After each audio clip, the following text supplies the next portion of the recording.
Olá, boa tarde, graça e paz do Senhor Jesus ao seu coração.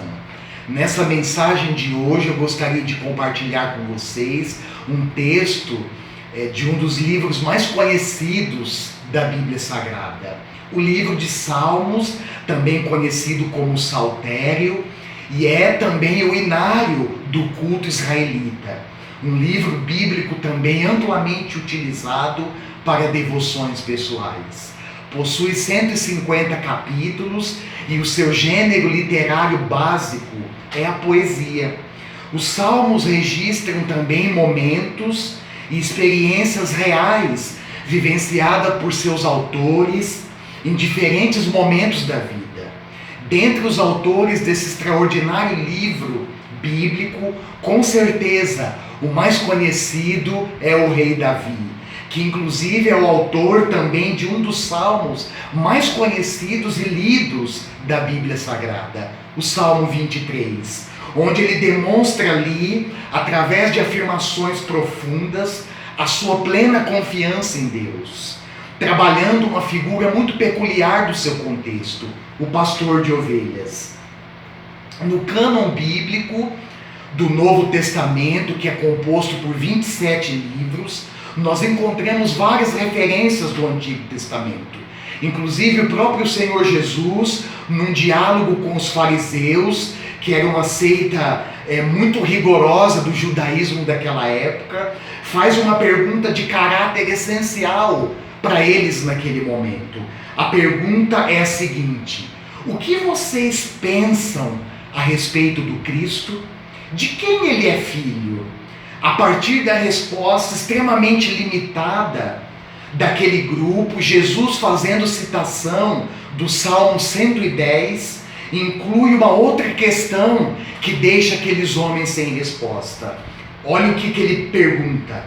Então, como é que Davi, falando pelo Espírito, o chama Senhor? Pois ele afirma: o Senhor disse ao meu Senhor: senta-te à minha direita, até que eu ponha os teus inimigos debaixo de teus pés.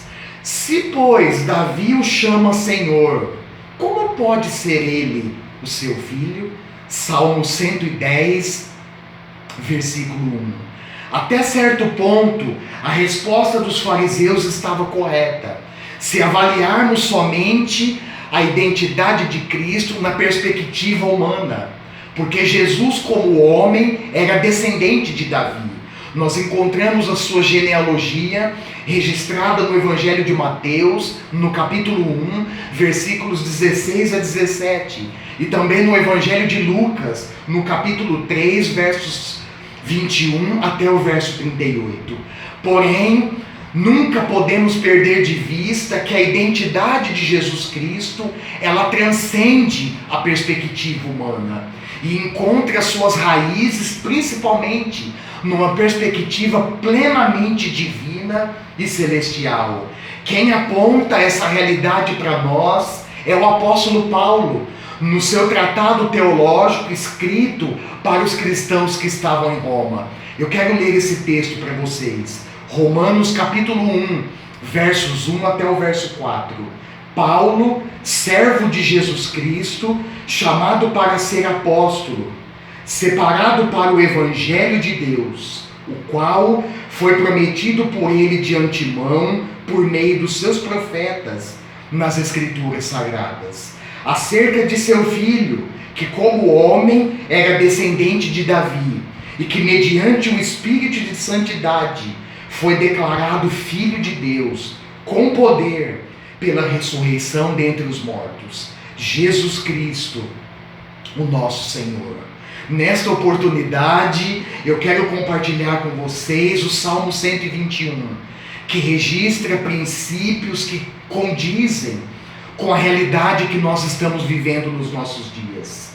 O Salmo 121 é um salmo de romagem, ou seja, era cantado durante as longas jornadas de peregrinação das pessoas que subiam para Jerusalém para celebrarem as festas anuais, sendo a principal dessas festas a Páscoa, que celebrava a libertação dos israelitas do cativeiro egípcio.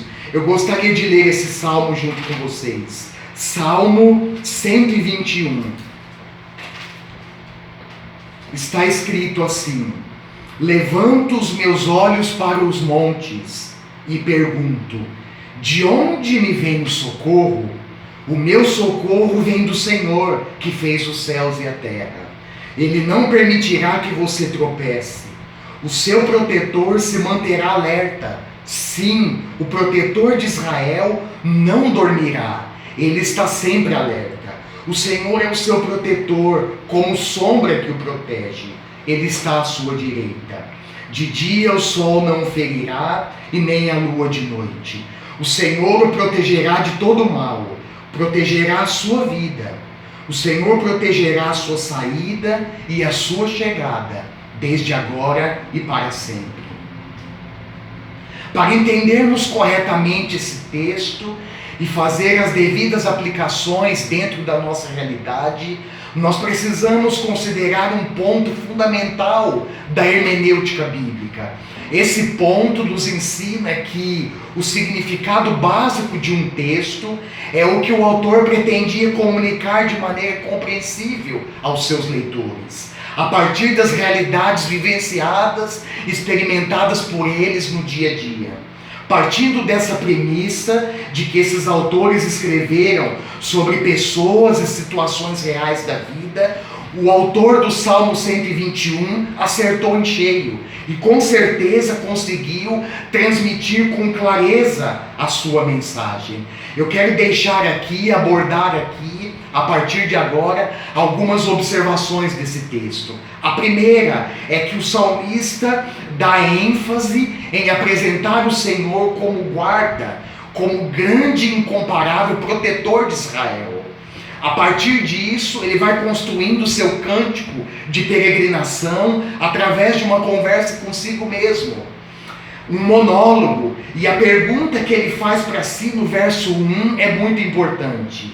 Levanto os meus olhos para os montes e pergunto: de onde me vem o socorro? Essa pergunta pode indicar que nessas viagens de peregrinações, as pessoas estavam cercadas por montes e vales dentro daquela geografia israelita. E que inclusive esses montes e vales representavam para eles vários perigos, como acidentes, ataques de animais selvagens, calor excessivo da jornada e também assaltos. Aplicando essa experiência, a experiência desses peregrinos a caminho de Jerusalém, a nossa realidade hoje, nós também podemos e devemos perguntar: o que tem nos cercado hoje? Quais são os reais perigos que estamos enfrentando e que poderemos enfrentar?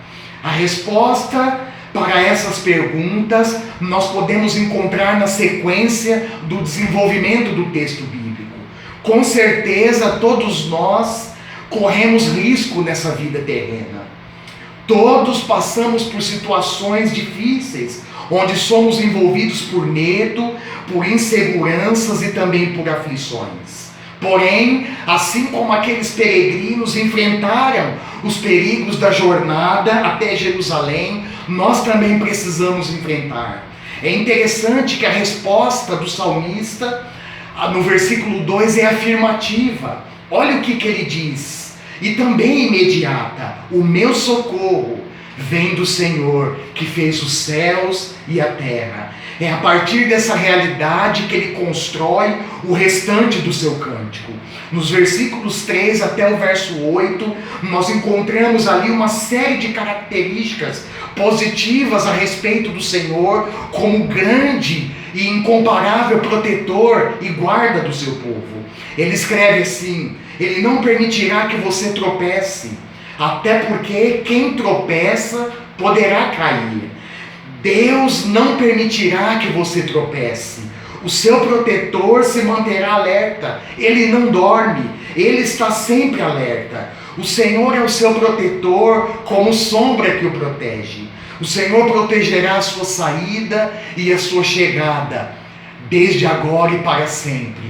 O que o salmista está enfatizando aqui para mim e para você é que a proteção do Senhor nas nossas vidas é uma proteção singular, uma proteção ininterrupta.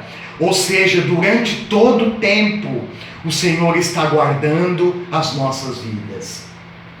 E eu também não poderia deixar de encerrar essa breve meditação com vocês, fazendo duas perguntas que eu considero essenciais. A primeira é: quem é e de onde vem o seu socorro? E a segunda: qual é a semelhança entre esses peregrinos a caminho de Jerusalém e os verdadeiros discípulos de Jesus Cristo na atualidade? É principalmente através de uma fé autêntica, convicta e firmada em Cristo e na sua palavra que nós poderemos desfrutar da realidade dessa proteção e segurança que o salmista registrou no seu cântico de peregrinação. Agora, já em relação à semelhança com os peregrinos que subiam a Jerusalém, é o apóstolo Pedro que nos lembra dessa realidade. Nos lembra que nós também somos peregrinos e estrangeiros nesse mundo. E por isso nós devemos nos livrar de toda maldade, de todo engano, hipocrisia, inveja e toda espécie de maledicência. Como crianças recém-nascidas, desejar de coração o leite espiritual puro, para que por meio dele cresçamos para a salvação. 1 Pedro capítulo 2, versos 1 ao 2. E eu quero te dizer, encerrando essa mensagem, que para ter sucesso nessa peregrinação e crescer para a salvação, precisamos desse ingrediente fundamental e insubstituível, que o apóstolo Pedro aponta aqui como sendo leite espiritual puro, ou seja, a sã e pura doutrina bíblica, que nós precisamos nos alimentar dia a dia, a fim de que a nossa fé ela seja não apenas convicta, mas também uma fé autêntica e firmada em Cristo. E assim então possamos ter sucesso nessa longa e difícil jornada de peregrinação nesse mundo. Que o Senhor te abençoe, que Ele seja, e somente Ele, seja o seu principal recurso, socorro presente nos dias de angústias e de tribulação. Um forte abraço.